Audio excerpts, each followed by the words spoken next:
بسم اللہ الرحمن الرحیم۔ السلام علیکم ورحمۃ اللہ وبرکاتہ۔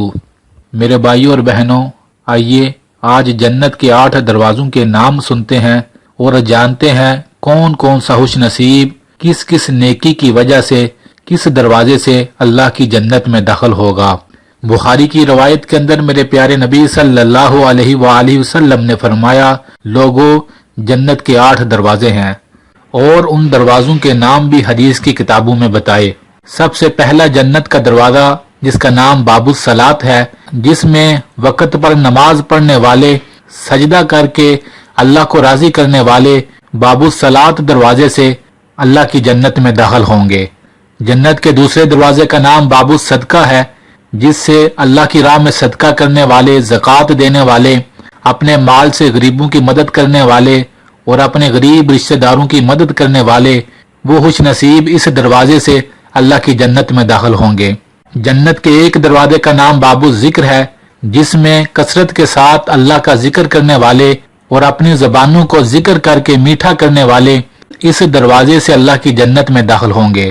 جنت کے ایک دروازے کا نام باب الریان ہے، جس میں صرف روزہ رکھنے والے اللہ کی جنت میں اس دروازے سے داخل ہوں گے۔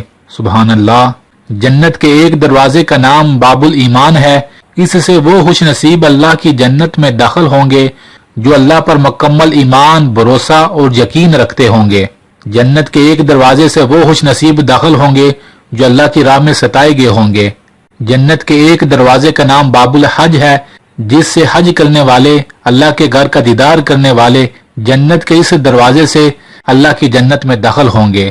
جنت کے ایک دروازہ ان خوش نصیبوں کے لیے ہے جو اپنے غصے پر قابو رکھتے ہوں گے اور اللہ کے لیے لوگوں کو معاف کرتے ہوں گے۔ یہ آداب یہ اللہ کو اتنی پسند ہے میرے بھائیوں اور بہنوں، جنت کا ایک دروازہ اسپیشل ان لوگوں کے لیے رکھا ہے جس سے یہ خوش نصیب اللہ کے بندوں کو معاف کرنے والے اس دروازے سے گزرتے ہوئے اللہ کی جنت میں داخل ہوں گے۔ سبحان اللہ۔ اور کچھ ایسے خوش نصیب لوگ ہوں گے جن کو جنت کے 8 دروازے کھل کر اللہ کی جنت کی طرف پکاریں گے۔ وہ خوش نصیب ہوں گے جنہوں نے یہ سارے اعمال کیے ہوں گے جس کی وجہ سے جنت کے 8 دروازے کھل کر ان خوش نصیبوں کو پکاریں گے۔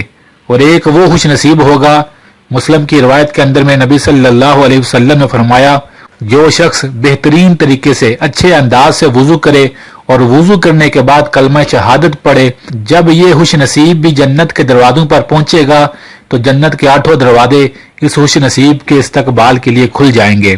اور حضرت ابو بکر صدیق رضی اللہ عنہ کے بارے میں بھی میرے سونے نبی صلی اللہ علیہ وآلہ وسلم نے فرمایا، لوگوں، ابو بکر بھی وہ خوش نصیب ہے جس کے لیے جنت کے 8 دروازے کھل کر اس کا استقبال کریں گے۔ سبحان اللہ۔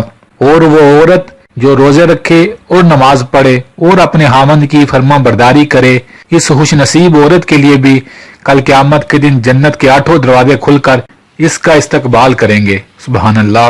اللہ سے دعا ہے اللہ ہم سب کو اور تمام امت کو ان دروازوں سے اپنی جنت عطا کرے، آمین۔